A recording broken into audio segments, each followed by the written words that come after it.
안녕하세요. 솔로몬 북스입니다. 오늘은 이탈로 칼비노라는 이탈리아 작가의 전집 시리즈를 좀 소개를 해드리려고 하고 있습니다. 그래서 1권부터 11권까지 11권의 책이 있는데, 제가 공교롭게 가지고 있는 책이 9권이 없어요. 9권이 없어가지고, 9권은 아직 못 구해가지고, 1권부터 11권까지 중에 9권을 뺀 나머지, 책을 소개해 드릴 건데요. 그거는 따로 그냥 영상으로 소개를 해 드리도록 하겠습니다. 이탈로 칼비노는 이탈리아 작가로서요. 1923년부터 1985년도까지 하셨던 분이시고, 아버지는 농학자이시고 어머니는 식물학자이셨습니다. 2차 대전 때 이탈리아가 독일의 점령을 당했을 때 레지스탕스로 활동도 하셨고요. 그 이후에는 이탈리아 공산당에서 활동을 하셨다고 합니다. 그리고 그 이후에 공산당 탈퇴를 하셨고, 그 이후에 이제 작가 생활을 하셨는데, 환상문학과 포스트 모더니즘, 그리고 뭐 SF 소설 등 여러 가지 장르를 좀 넘나들었다는 평이 있었습니다. 그리고 1985년도에 뇌출혈로 사망을 하셨고요. 그래서 이제 전집 중에서 하나씩 소개를 해드릴게요. 첫 번째 작품은 이 작품인데요. 거미집으로 가는 오솔길이라는 작품입니다. 이렇게 표지는 핑크색으로 되어 있고요. 안에도 핑크색. 이 정도 작품인데, 이 작품은 외톨이 아이의 시선으로 어른들의 갈등과 폭력, 고독을 바라본 칼비노의 첫 작품이고요. 칼비노는 이 작품으로 이탈리아 리치오네 상을 수상하기도 했다고 합니다. 이 소설을 집필할 때는 칼비노는 당시 문단을 휩쓸고 있었던 네오리얼리즘의 영향을 받았다고 하고요. 이탈리아 아까 말씀드렸다시피 레지스탕스 활동이라는 사실적인 소재를 바탕으로 했고, 그럼에도 이 칼비노의 환상적인 동화 같은 분위기가 드러나 있는 작품이라고 할 수 있습니다. 그래서 첫 번째 작품이었고요. 두 번째 작품부터 네 번째 작품까지는 칼비노의 작품 중에서 이 칼비노가 왜 환상문학의 거장이라고 하는지를 증명하는 세 작품인데요. 흔히 이 세 작품을 우리의 선조들이라는 3부작으로 명명하기도 합니다. 그래서 첫 번째 책은 이 우리의 선조들이라는 시작을 알린 첫 번째 작품은 반쪽짜리 자작이라는 작품입니다. 되게 짧은 작품이에요. 이 작품은 단편이라고 할 수 있을 정도의 두께의 작품이고, 어저께 다 읽었거든요. 근데 상당히 재밌었습니다. 상당히 동화 같기도 하고 환상적인 작품이 그냥 일반적인 어린이들이 읽는 그런 동화가 아니라 어른들을 위한 동화라고 할까요? 되게 사회적인 면모를 많이 드러내고 있는 작품입니다. 그래서 이 칼비노의 좀 냉정하고 잔혹한 현대사회에서 정신적으로 분열된 채 살아가는 인간들의 고통과 외로움을 동화적 상상력으로 표현한 작품이라고 해요. 그래서 작품의 내용은 이 자작의 신분으로 전쟁에 참여를 할 수밖에 없게 된 주인공이 중간에 이제 포탄을 맞아가지고 몸이 반쪽이 됩니다. 그래서 한쪽은 선한 쪽만, 다른 한쪽은 악한 쪽만 남아가지고 고향에 돌아가서 이런 벌어지는 이야기입니다. 결국은 마지막에는 이렇게 결말이 있는데요. 그건 스포가 될 수 있으니까 그런 건 얘기 안 하겠고요. 그래서 선과 악이 나눠진 상태로 이끌어가는 그런 스토리고요. 이 작품은 대학로에서도 연극으로 되게 많이 공연을 하고 있어요. 그래서 최근에 9월 달에도 대학로에서 공연을 했었거든요. 근데 보러 가려고 했다가 좀 너무 멀어가지고 보지는 못했습니다. 그래서 다음에 또 그 대학로에서 공연이 있으면은 보러 갈 예정이고요. 두 번째, 우리의 선조들 두 번째 작품은 나무 위의 남작이라는 작품입니다. 요거는 조금 분량이 좀 되는 작품이에요. 그래서 현대 사회에서 지식인들이 어떤 식으로 사회에 참여해야 되는지를 분명하게 보여주는 작품이라고 해요.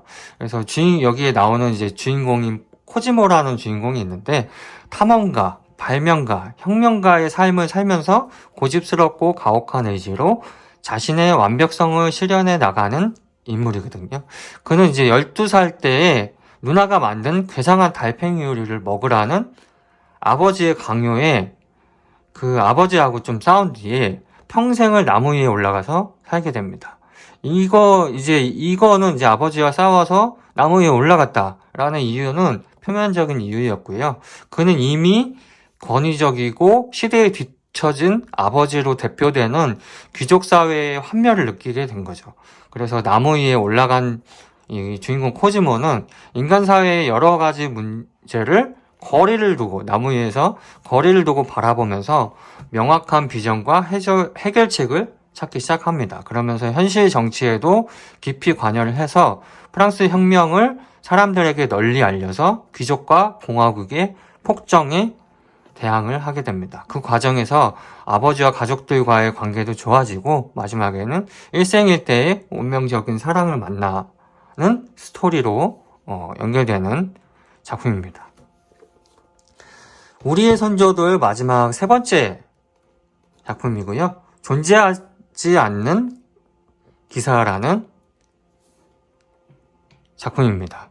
이 현대사회 인간들의 상황과 소외된 모습, 그리고 총체적인 인간성을 획득하는 방법을 연구하고 표현한 작품이라고 해요. 그래서 존재한다는 의식과 의지만으로 존재하는 주인공 아지룰포가 나오고요. 그리고 자신의 존재에 대한 의식 없이 존재하는 구르둘루라는 존재와 비존재, 의식과 무의식의 양극단을 상징하는 인물이 나오게 됩니다. 두 인물 주위로 자신의 존재를 증명하고 인정받으려는 인간적인 정열에 찬 인물들이 많이 등장을 하는데요. 칼비노는 이들이 가진 뜨겁고 불안정한 열정을 결점으로 보지 않았습니다. 오히려 폭정에 고통받던 코르발디아 마을 주민들이 이 젊은이들을 통해서 스스로 세상에 맞서 평등하게 존재하는 법을 깨닫는 일화를 통해서 이러한 열정이야말로 세상을 변화시키는 위대한 힘이자 미덕이라고 말하게 됩니다. 우리 선조들 같은 경우에는 이 동화 같은 이야기면서도 현대 사회를 꼬집는 듯한 그런 이야기를 하고 있거든요. 그래서 이런 작품들을 지금에도 좀 읽어가지고 요즘 사회의 문제점이나 그런 것을 조금 생각할 수 있는 그런 시간을 가지면 좋을 것 같다는 생각이 듭니다. 다섯 번째 작품인데요. 마르코 발도 혹은 도시의 사계절이라는 작품입니다. 이 작품은 이제 칼비노의 작품들이 이제 초반 작품이 있었고 이 중반부를 지나가는 작품들이에요. 그래서 이 칼비노의 성숙함이 느껴지는 작품이라고 할 수 있습니다. 이 작품은 가난한 도시의 노동자 가족이 이탈리아 대도시에서 살면서 자연적인 삶을 꿈꾸는 내용의 작품입니다. 요즘 현대인들이 주말농장 귀촌 같은 거를 조금 유튜브 콘텐츠 같은 데서 많이 찾아보잖아요. 그런 현상과도 약간 어우러지는 그런 작품 같습니다. 네, 이 작품은 조금 유명한 칼비노 작품 중에서도 조금 유명한 작품입니다. 만화 모든 우주 만화라는 작품인데요. 열린 책들에서는 우주 만화라는 그냥 우주 만화라는 제목으로 나와 있고 이 민음사에서는 모든 우주 만화라는 작품으로 나와 있고요. 안에 보시면은 이 단편집이에요. 여러 가지 단편집이고요. 이 이 작품은 칼비노가 과학 서적을 읽고 떠오른 영감을 바탕으로 해서 썼다고 합니다. 읽는 동안에 마치 우주 시간 여행을 하는 듯한 작품을 느끼는 책이고요. 칼비노 작품 중에서 SF라는 장르, 특이한 장르를 맛볼 수 있는 책입니다. 그래서 원래 이제 칼비노가 환상문학을 주로 썼는데 이 SF라는 장르를 썼잖아요. 그래서 사람들이 되게 특이하게 생각하는 책이라고 하고요. 칼비노가 이런 얘기를 했다고 해요. 인간은 자신의 상상력을 통하여 우주의 지속적인 자체 형성에 기여한다라고 이야기를 했습니다. 좀 어려운 얘기인데요. 인간은 상상력을 통해서 우주를 생각할 수 있는 그런 여지가 있다고 하는 이야기 같습니다. 그래서 6번째 작품은 이 작품이고, 7번째 작품은 교차된 운명의 성이라는 작품입니다. 이 작품도 여기 보시면은 그림이 있는데요. 상당히 좀 재미있을 법한 내용입니다. 이 작품은 타로카드에 대한 이야기인데요. 타로카드 78장, 78장을 가지고, 이 이야기를 생산하고 또 다른 버전으로 또 이야기를 생산하는 소설입니다. 이 작품 특이하게 또 포스트 모더니즘의 형식을 띠고 있는 작품이고, 여기 나오는 이제 타로 카드가 나오는데, 타로 카드가 가장 오래되고 클래식하다는 비스콘티 카드하고 좀 더 대중적인 버전의 마르세유 카드, 이 두 가지 버전의 카드를 가지고 이야기를 하게 됩니다. 그래서 이 두 가지 카드를 1, 2부로 나눠져 있고, 이 1, 2부가 같은 타로 카드지만 어떻게 해석하느냐에 따라서 이 그림 타로 카드에 나오는 그림 있잖아요. 이 그림 장면을 어떻게 상상하느냐에 따라서 이 스토리가 달라지게 되는 그러한 작품입니다. 그래서 타로에 대해서 조금 관심이 있으신 분들은 상당히 좀 재미있게 보실 수 있는 작품 같습니다. 다음은 이제 9번째 작품인데요. 이 작품이에요. 네. 보이지 않는 도시들이라는 작품인데,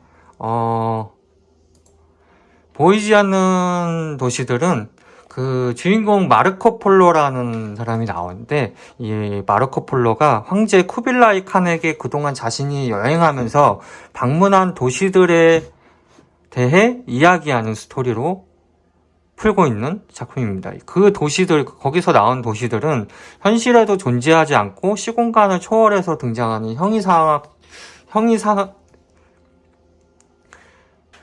그 도시들은 현실에도 존재하지 않고 시공간을 초월해서 등장하는 형이상학적이면서도 삶의 통찰을 제시해주는 공간입니다. 서사보다 큰 스케일로 거대한 유토피아를 그려내는 칼비노의 능력이 돋보이는 작품이고, 마치 약간 그 천일야와 같은 그런 이야기가 아닐까 싶습니다. 다음 10번째 작품은 어느 겨울밤 한 여행자가라는 작품인데요. 이 작품은 칼비노의 이탈로 칼비노 있잖아요. 이 작가 이탈로 칼비노의 신작을 읽던 남성 독자가 인쇄가 잘못되어가지고 첫 부분만 반복해서 계속 나온다는 거를 알았어요. 그래서 이거 왜 책이 잘못됐지 하고 서점에서 다른 책으로 교환을 하게 됩니다. 근데 그 책은 이 칼비노 신작과는 완전히 다른 책이었어요. 그래서 그 책을 바꿀 때 그 서점에서 만났던 여성 독자가 있었는데, 그 여성 독자를 찾아간 대학에서 그는 또 다른 책 한 권을 만나게 됩니다. 결국은 그 독자가 출판사로 찾아가가지고 편집자를 만나는데, 이번에 받은 책도 같은 책인데 새로운 소설의 사본을 얻었을 뿐입니다. 그래서 남성 독자가 읽은 책은 계속해서 첫 장만 반복되는데, 그 첫 장들에 매료된 그는 직접 소설 전체를 찾아 나서기로 합니다. 독자 자신이 소설 속으로 들어가 주인공이 되고 스스로 이야기를 전개시키는 순간이 되는데요. 그리고 그가 읽는 동시에 직접 만들어 나간 10편의 소설 제목들은 남성 독자 자신의 이야기가 된다는 작품입니다. 상당히 이것도 특이한 작품이에요. 이 독자가 나오고 자신의 이름, 실제적인 이름과 작품이 나옵니다. 그래서 되게 독특한 이 칼비노의 후기 작품이라고 볼 수 있습니다. 다음 이제 마지막 칼비노의 후기 작품 중에 마지막인데요. 팔로마르라는 작품입니다. 이 작품은 그 볼테르의 유명한 철학 소설 캉디드를 연상하는 작품이라고 하고요. 이 주인공 팔로마르의 이름은 이 천문대가 있는 캘리포니아의 팔로마 산에서 따온 이름이라고 해요. 그 딱 천문대 나오니까 그런 내용일 것 같잖아요. 이 천문대의 주요 기능이 천체의 관찰에 있는 것처럼 그 주변에 있는 모든 것을 이 주인공은 관찰하게 됩니다. 지엽적이거나 사소하게 보이는 것까지 섬세하고 예리한 시선으로 바라보고 자세하게 묘사하며 거기에 흥미로운 철학적인 사색과 추론, 성찰을 이끌어내고 있습니다. 그리고 이런 관찰과 사색을 통해서 칼비노는 현실과 삶의 다양한 측면들로 독자를 안내한다는 그런 작품입니다. 그래서 이렇게 11권의 책을 소개해 드렸고요. 이 책 소개는 이 민음사 책 판매하는 그 내용에서 참고해서 소개해 드린 겁니다. 저는 이 중에서 반쪼가리 자작, 요번에 독서 모임, 저희 독서 모임에서 하게 돼가지고, 이 반쪼가리 자작이라는 작품만 지금 현재 읽어놓은 상태거든요. 근데 상당히 재밌어요. 그래서 이 동화 같기도 해가지고, 요 작품, 나무 위의 남자, 존재하지 않는 기사, 요 세 작품은 먼저 읽어볼 것 같습니다. 되게 재밌을 것 같고, 요즘 사회에도 결부되는 그런 작품성이 있는 그런 작품들이라서 상당히 재미있게 읽을 것 같고요. 여러분들도 이 이탈리아 작가가 그렇게 흔치는 않잖아요. 그래서 이 어렵지 않게 읽을 수 있는 이 이탈로 칼비노의 작품 중에서 재미있는 작품들로 한번 선택을 해가지고 읽어보셨으면 좋겠습니다. 그러면은 저 솔로몬 부스는 다음 시간에 뵙도록 하겠습니다. 안녕.